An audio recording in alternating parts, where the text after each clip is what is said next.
ناصر درويش، ومن يتقدم لتنفيذها علي النونو الذي سجل هدفا بمرمى العراق والثاني يأتي بشباك فلسطين.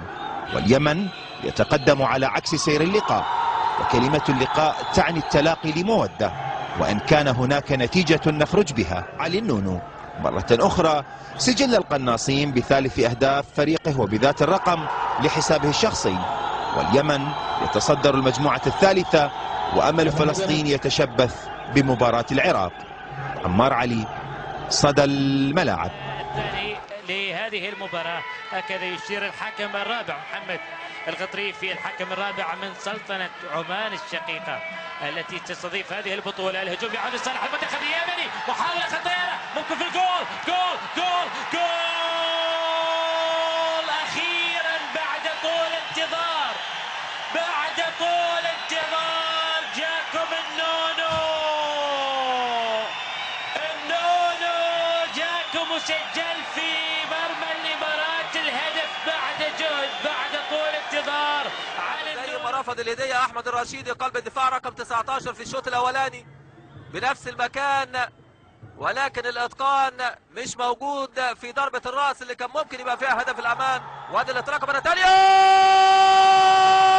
علي النونو عملها النونو، عملها النونو علي النونو، وأول أهداف اللقاء للمنتخب اليمني في مرمى المنتخب الكويتي على طول. علي النونو صاحب الخبرة الكبيرة، صاحب 30 سنة، أهل صنعاء والمريخ السوداني والمصري البورسعيدي والجشرين السوري، وأيضا احترف في البحرين، وهدف الأمان والأحلام والفرحة الكبيرة والسعادة الغامرة للمنتخب اليمني وجماهيره، وهدف التقدم في مرمى المنتخب الكويتي اللي رفض هدية جميلة عن طريق يوسف السلمان وأضاع هدف. وده نزل أيضا حسين الموسى، أعتقد أن هو سحب يوسف السلمان، أعتقد المدير الفني للمنتخب اليمني جوران السلمان. وادي على طول تشوفوا ادي بقى هدف الامان والاحلام، واتعملت حلوه، وشوفوا الخبره بقى بتلعب دور كبير، والانطلاق على طول من ناحيه الشمال عملها له حلوه اكرم الوراقي، ولمحه جميله جدا وذكاء فطري ومهاره ومتابعه من صاحب الخبره الكبيره علي النونو بهدف التقدم على طول المنتخب اليمني في الدقيقه 55. هدف التقدم اسيا، والمشاركه الافضل هي المشاركة الأخيرة. هنا علي النونو يتقدم ويصوب ويسجل الهدف الأول، هدف مفاجئ مباغت للمنتخب اليمني عن طريق الهداف والنجم علي النونو بعد مناولة طويلة وانطلاقة، وعلي النونو يصوب مباشرة من مسافة بعيدة وينجح في التغلب على محمد قاصد، يسكن الكرة في الزاوية اليسرى لمحمد قاصد. تحدثنا عن خطورة علي النونو، عن إمكانيات هذا النجم الكبير، عن فوق انطلاقة علي والتصويبة، لاحظ تصويبة رائعة. الرابع في مباراة هذا اليوم، يراقب المباراة إداريا السيد ناصر الريامي من عمان، بينما مراقب الحكام يسبق عبد الله من لبنان. هنا محاولة يمنية تأخذ، برافو من اليمين، عرضية، محاولة راسية، جول، هدف يمني. النونو، علي النونو قدر يعملها براسية على يسار حارس المرمى، مباغتة لعباس أحمد، مباغتة ورأسية سلاشكو. اللي يتابع الآن يتابع المدير الفني سلاشكو الكرواتي من خلال عرضية كانت رائعة من خالد العيد، لعب له كرة بكرة عرضية ورأسية بالمرمى. شوف الكرة، شوف الحكاية من اليمين، خالد العيد، رأسية النونو، يا سلام يا سلام يا نونو، عملها في مرمى المنتخب البحريني، واليمن تتقدم بهدف دون رد للمنتخب البحريني. شوف الإعادة، برافو يا نونو، عارف الدالي صاحب البطاقة الصفراء الوحيدة.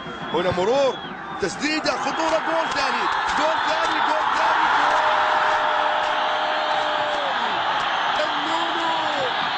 ما الذي تفعله يا علي؟ ما الذي تفعله يا علي في مرمى المنتخب البحريني؟ هدف ثاني، تلاعب وتراقص بحارس المرمى، تلاعب كثيرا ولعبنا كرة رائعة للمرمى. علي النونو يسجد شكرا لله في ملعب اللقاء، إذا علي علي النونو. إذا شوف الكرة، شوف الاستلام، شوف واحدة واثنين، الحارس ارتاح. يا سلام يا سلام يا لمساتك يا نونو، يا سلام على لمساتك.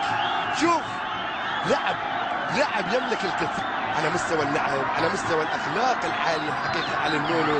وهنا 16 فريق،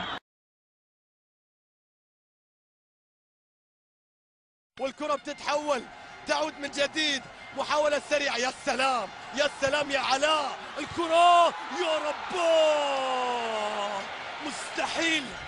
هذا عمره ما كان نونو، عمره ما كان نونو. هذا من يومه كبير، هذا ولد عملاق. الله يا علي، الله يا نونو، الله على باكورد. شوف علاء كيف يلعب، شوف الكعوب، شوف الباكورد. هذه اليمن ولا البرازيل؟ ولا البرازيل. كعب على تمريره على باكورد. يا سلام.